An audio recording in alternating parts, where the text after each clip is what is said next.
এই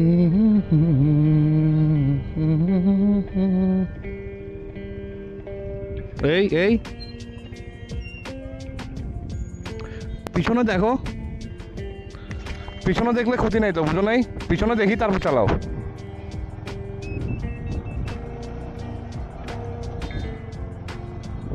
অটোরিক্সা এমনি এমনি বলি না, অটোরিক্সা চালা। আমি এর ডিপার দিলাম, তারপরও ডানে বামে না দেখে ইন্ডিকেটর একটা লাস্ট মোমেন্টে দিয়ে গাড়ি করে ফেলতেছে।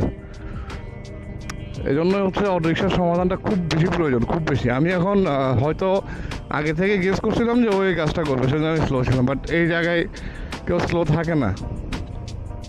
অ্যাটলিস্ট তো 30, 35, 40 স্পিড থাকেই। তো সাডেনলি এর কাজটা করলে আমি ব্রেক ধরলে, ব্রেক মিস করলে শেষ, গাড়ির কিট সব শেষ।